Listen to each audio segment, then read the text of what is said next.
1,00,000 మంది శివభక్తులతో కలిసి మహారుద్రాక్ష పూజలో పాల్గొనండి. వెంటనే కాల్ చేసి మీ పేరును నమోదు చేసుకోండి.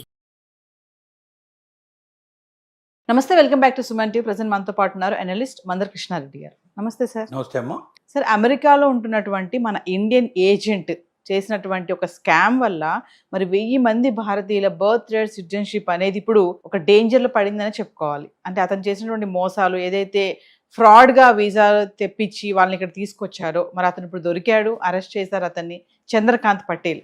మరొకసారి మనం డీటెయిల్గా మాట్లాడుకుంటే సార్. చంద్రకాంత్ పటేల్ అనే వ్యక్తి భారతదేశం నుంచి అమెరికాకు వెళ్ళి, ఇటు భారతదేశానికి అటు అమెరికాకు మధ్యలో ఒక బ్రిడ్జ్ లాగా ఉండి 950 మందికి వీసాలు ఇప్పించడం జరిగింది. ఈ 950 వీసాల్లో మొత్తం ఫ్రాడ్ వీసాలు నుంచి బయటపడ్డాయి.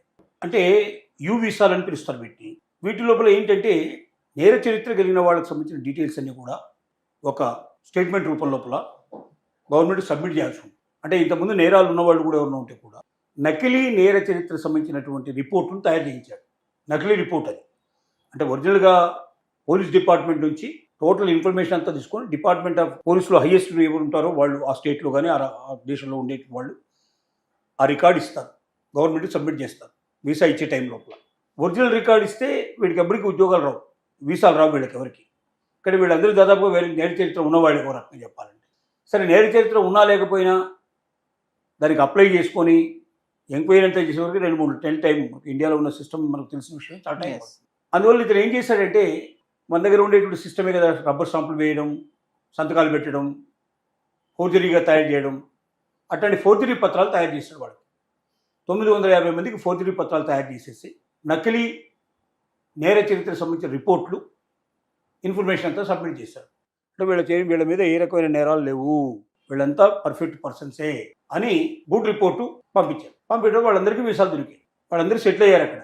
ఈ మధ్య అతన్ని పట్టుకున్నారు, ఏదో ఒక దాంట్లో దొరికాడు. ఒక దాంట్లో దొరికితే డొంకంతా వెతికితే అతను 950 మందికి వీసాలు ఇప్పటిదాకా ఇప్పించినట్టు తెలుస్తోంది. ఆ వీసా ఇచ్చే కంపెనీ అక్కడ ఫ్రాడ్ చేశారు వాళ్ళు. ఆ కంపెనీ ద్వారా 950 వీసాలు వెళ్ళాయి. ఈ 950 వీసాల్లో కూడా నకిలీ నేర చరిత్రకు సంబంధించిన రికార్డు సబ్మిట్ చేశారు. అంటే నిజంగా వాడు నేరం చేసి ఉండకపోవచ్చు, కానీ ఒరిజినల్ రిపోర్ట్ ఇవ్వలేదు. ఒరిజినల్ రిపోర్ట్ ఇవ్వకపోవడానికి కారణం ఏంటంటే డిలే అవుతుంది. సబ్మిట్ చేసి దానికి వచ్చి కంప్లీట్ చేసి వాళ్ళ చేతికి రావడానికి డిలే అవుతుంది. రెండోది లంచం గించో ఏదో కొంత డబ్బులు ఇవ్వాల్సిన పరిస్థితి కూడా మన దగ్గర ఉండే అవకాశాలు ఉంటాయి, లేకపోతే ఇంకా డిలే అయ్యే అవకాశాలు ఉంటాయి. ఇవన్నీ తప్పించుకోవడానికి మన దగ్గర ఉన్న సిస్టమ్ స్కామ్ తయారు చేస్తాడు. రబ్బర్ స్టాంపు తయారు చేసి కోటిపారేసి సంతకాలు పెట్టి చేసి మొత్తం మీద సబ్మిట్ చేశాడు. సబ్మిట్ చేయడం వల్ల తాత్కాలికంగా దొరికాయి. ఇప్పుడు ఈ మధ్యకాలం లోపల చాలా స్ట్రిక్ట్ చేయడం, సో ఇలాంటి వాళ్ళు దొరుకుతాయని వెతకమని చెప్పి ప్రత్యేకంగా ప్రతి డిపార్ట్మెంట్కి హుకుం జారీ చేయడం వల్ల, స్టంపు తీసుకున్నప్పుడు కొత్త నిర్ణయాల వల్ల ఇలాంటి కేసులు బయటకు వస్తాయి. ఇప్పుడు అతను బయటకు వచ్చాడు. అతను ఒక్కడితో పాటుగా 950 మంది జీవితాలు ఇప్పుడు డైలమాలో పడ్డాయి. వాళ్ళందరినీ పట్టుకోవడం, వాళ్ళందరినీ మరి జైలుకు పంపిస్తారా లేకపోతే వెనక్కు పంపిస్తారా, ఏం చేస్తారని ఇంకా తెలియదు. కానీ మొత్తం మీద 950 కుటుంబాలు ఇటు ఇండియాలోనూ అటు అమెరికాలో కూడా దోలయమైన పరిస్థితుల్లో వాళ్ళకి సంబంధించిన కుటుంబాలను కూడా బాధపడుతున్నాయి. ఆ స్థితికి తీసుకొచ్చాడు. అంటే ఫ్రాడ్ అనేది ఏదో ఒక రోజున బయటపడుతుంది అనే విషయం ప్రతి ఒక్కరు గ్రహించాలి. తాత్కాలికంగా అది సక్సెస్ అయినప్పటికీ, అక్కడే కాదు ఇండియాలో అయినా సరే తప్పుడు పనులు చేసి, తప్పుడు సర్టిఫికెట్లు ఇచ్చి, తప్పుడు విధానాల ద్వారా ఎవరైనా సరే ఉద్యోగం సంపాదించాలనుకున్నా, లేకపోతే కాంట్రాక్టులు సంపాదించాలనుకున్నా, ప్రమోషన్స్ సంపాదించాలనుకున్నా, ఇవన్నీ ఏదో ఒక రోజున బయటకు వస్తాయి. అంటే సార్, అతను ఏజెంట్ కాబట్టి అతని ద్వారా ఎవరైతే వచ్చారో వాళ్ళందరినీ చెక్ చేస్తారు కదా సార్, ఎవరెవరు ఎక్కడున్నారు, ఏం చేస్తున్నారు, తప్పనిసరిగా ఆటోమేటిక్ బయటపడుతుంది. ఎందుకంటే ఆ ఏజెన్సీ సర్టిఫికేట్ కంపల్సరీ ఉంటుంది కదా. ఆ ఏజెన్సీ ద్వారా ఎంతమందికి ఉద్యోగాలు దొరికాయని ఆటోమేటిక్ తెలిసిపోతుంది, రికార్డు తెలిసిపోతుంది. ఓకే, అది కష్టమైన విషయం. అది ఇంకా అమెరికాలో ఏంటంటే ప్రతి ఒక్కటి చాలా క్షుణ్ణంగా ఉంటుంది, ఫాస్ట్గా కూడా అవుతుంది, ఖచ్చితంగా డీటెయిల్గా ఉంటుంది. అక్కడ అమెరికన్ సిస్టమ్ లోపల ఏ విషయమైనా సరే దాపరికాలు ఉండవు. ప్రతి ఒక్కటి ఖచ్చితంగా రికార్డు పూర్వకంగా ఉంటేనే తప్ప మనిషి బయటకు రావడానికి వీలు. ప్రతి చిన్న విషయం కూడా తెలుస్తుంది. 50 ఏళ్ల క్రితం చరిత్ర కాలంలో కొడితే వచ్చేస్తుంది. అతని నెంబర్ వేసి పర్టికులర్ ప్రతి వ్యక్తికి సెక్యూరిటీ కార్డు ఉంటుంది. ఆ సెక్యూరిటీ కార్డులో పర్సనల్ సెక్యూరిటీ కార్డు అయితే ఉంటుందో దానిలో నెంబర్ ఉంటుంది.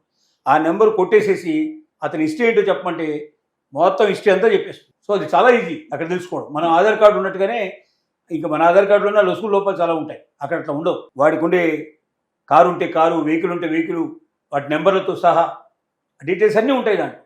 వాడి ఇన్కమ్ ట్యాక్స్ కట్టేటువంటి విషయాల గురించి ప్రతి వాడి కంపెనీలు ఏంటి, ఎన్ని కంపెనీలు ఉన్నాయి, అన్ని డీటెయిల్స్ ఉంటాయి దాంట్లో. అంటే సార్ ఇప్పుడు మీరు అన్నట్టుగా అందులో కొంతమంది నిజంగా నేర చరిత్ర ఉన్న వాళ్ళు ఉండొచ్చు, కొంతమంది అంటే ఏదో వాళ్ళు కూడా ఉండొచ్చు, అసలు నేర చరిత్ర లేకుండా ఉండొచ్చు. వాళ్ళు త్వరగా వెళ్ళిపోదాం ఏజెంట్ ద్వారా అనుకున్న వాళ్ళు కూడా ఇప్పుడు ఇబ్బందే కదా సార్ వాళ్ళకి కూడా. వాళ్ళందరికీ ఇప్పుడు నేర చరిత్ర లేకపోయినా వాళ్ళకి దొంగ సర్టిఫికేట్ వచ్చింది కాబట్టి వాళ్ళు కూడా ఇప్పుడు అనుమానించే పరిస్థితి ఏర్పడుతుంది. వాళ్ళని కూడా పంపించే పరిస్థితి ఏర్పడుతుంది. మళ్ళీ మీరు ఇప్పుడు మళ్ళీ ఒకసారి అప్లై చేయండి, తీసుకొచ్చి పెట్టండి అని అంటారు కదా. తప్పే కదా. ఎవరి ద్వారా వచ్చినా వాడు చేసిన నేరం నువ్వు ఎంకరేజ్ చేస్తే కదా, నువ్వు నీ అనుమతి లేకుండా వాడు చేయడు కదా, నువ్వు ఒప్పుకుంటేనే కదా వాడు చేసింది. కాబట్టి నువ్వు కూడా దొంగవే, దొంగతో పాటు నువ్వు దొరికావని చెప్పి వాడు నష్టపోవడమే కాకుండా ఇప్పుడు వాడి జీవితం నాశనం కాకుండా కాబట్టి 950 మంది జీవితాలు ఇప్పుడు నాశనం చేసినట్టు అయింది. ట్రంప్ ఇప్పుడు ఎంత అలర్ట్ గా ఉన్నటువంటి ఈ టైంలో ఇలాంటి ఫ్రాడ్స్ మన వాళ్ళు ఇలాంటి విషయాలు కనుక దొరికితే ఇంకా అది చాలా దారుణంగా ఉంటుంది. చాలా ఉంటాయి ఇలాంటివి. డెఫినెట్గా ఇండియన్ ఏజెన్సీ చేసే పనులేవి ఒక అమెరికాకే కాదు, ఇతర దేశాలకు పంపించే వాళ్ళు కూడా చాలా వరకు ఇదే చేస్తారు. ఈ ఫ్రాడ్ ఏజెన్సీలు ఏవైతే ఉన్నాయో ఇతర దేశాలకు పంపించే వాళ్ళు 90% ఫ్రాడ్ ఏజెన్సీలు ఉన్నాయి. ఈ 90% ఫ్రాడ్ ఏజెన్సీలు ఏంటంటే పాస్పోర్ట్ తెప్పించే దగ్గర నుంచి, వీసా తెప్పించే దగ్గర నుంచి, అక్కడ వర్క్ పర్మిట్ తెప్పించే దగ్గర నుంచి, లైసెన్సులు ప్రతి ఒక్క దాంట్లో కూడా ఇట్లాంటివన్నీ ఫేక్ డాక్యుమెంట్స్ ఫేక్ సబ్మిట్ చేసేసి ఆధార్ కార్డులు కూడా దొంగ సంపాదించేసి, ఇప్పుడు పాకిస్తాన్ సంబంధించిన ఏజెంట్లు చాలా మందికి ఇక్కడ నుంచి ఆధార్ కార్డులు ఇప్పించారు. తర్వాత బయటపడ్డాయి వాడు అక్కడ ఉన్నట్టుగా, చాలా ఏళ్ళ నుంచి అక్కడ ఉంటున్నట్టుగా ఏదో ఒక ఇంటి అడ్రస్ ఇచ్చేసి పోలీసు వాళ్ళతో మేనేజ్ చేయించుకొని ఆ వచ్చినప్పుడు ఆ ఎంక్వైరీకి వచ్చినప్పుడు వీళ్ళు మధ్యలో కలిసి వాడితో మాట్లాడి వాడికి 1000, 2000, 10,000 వాడికి ఇచ్చేసి వాడి ద్వారా అంతా బాగానే ఉందని చెప్పి ఇప్పుడు రాయించుకొని ఇలాగా దొంగ పాస్పోర్ట్లు, దొంగ వీసాలు, దొంగ పర్మిట్లు, దొంగ లైసెన్సులు, ఇది మన దేశం లోపల అనాదిగా వస్తున్నటువంటి పద్ధతి. అంటే మొదట్లో బాగానే ఉన్నా, వెళ్ళిపోయాము మన పని అయిపోయింది వచ్చేసామని బాగానే ఉన్నా, ఎప్పుడైనా సరే ఫేక్ డాక్యుమెంట్స్ వెళ్తే మాత్రం అది ఎప్పటికైనా సమస్య. అక్కడే కాదు, ఇక్కడ కూడా చాలా మంది టీచర్స్గా చేరిన వాళ్ళు, ఉద్యోగాల్లో చేరిన వాళ్ళు, సెంట్రల్ గవర్నమెంట్ జాబ్స్లో చేరిన వాళ్ళు, ఫ్రాడ్ చేసిన వాళ్ళు చాలా మంది ఉన్నారు. దొంగ సర్టిఫికేట్ సబ్మిట్ చేసేసి ఎగ్జామినేషన్స్ కూడా రాసేసేసి వాడు సెలెక్ట్ అయినారు. ఏదో ఒక రోజున ఎవడో వాడు గిట్టని వాడు, వీడంటే పడని వాడు, వీడి గురించి పూర్తి తెలిసిన వాడు, అప్పటిదాకా ఫ్రెండ్స్గా ఉంటారు, ఏదో ఒక విషయంలో విభేదం వస్తుంది, రాగానే వాడు ఒక అప్లికేషన్ పెట్టేస్తాడు, వీడు దొంగ, వీడి సర్టిఫికేట్ ఫ్రాడు అని పెట్టేస్తాడు. ఎంక్వైరీ స్టార్ట్ అవుతుంది, ఎంక్వైరీ బయటపడుతుంది. ఎప్పుడు ఏమవుతుందో ఎవరు చెప్పలేరు జీవితంలో. ఈ రోజు మిత్రుడు రేపొద్దు శత్రువు కావచ్చు, ఇవాటి దాకా నీకు వెల్విషర్గా ఉండేవాడు నీకు శత్రువు కావచ్చు. కాబట్టి దొంగతనం అనేది ఏదో ఒక రోజున బయటపడుతుంది. జీవితంలో నిజాయితీగా ఉండేవాడు కొన్నాళ్ళు బాధలు పడ్డా, కష్టాలు పడ్డా జీవితంలో ఎప్పటికైనా పైకి వస్తారు తప్ప, ఈ షార్ట్ కట్ మెథడ్స్లో వెళ్ళేవాడు ఎప్పుడైనా సరే ఏదో ఒక రోజున దొరక తప్పదు, జీవితం నాశనం కాక తప్పదు. సో ఏదేమైనా ఇప్పుడు చంద్రకాంత్ పటేల్ చేసిన కారణంతో ఈ 950 మంది ఇప్పుడు చిక్కులో పడ్డట్టే. అక్కడ ఉంటారా? చంద్రకాంత్ పటేల్స్ ఎంతమంది ఉన్నారు ఇప్పుడు, వాళ్ళందరూ కూడా బయటపడే అవకాశాలు ఉన్నాయి. వీడు దొరకంగానే వీడు ఊరుకోడు కదా, పలాని వాడు అని అందరి పేర్లు చెప్తాడు కదా, అక్కడ ఒకరు ఉన్నారు, ఇక్కడ ఒకరు ఉన్నారు, వాళ్ళందరూ ఎంక్వైరీ స్టార్ట్ అవుతుంది. Thank you sir.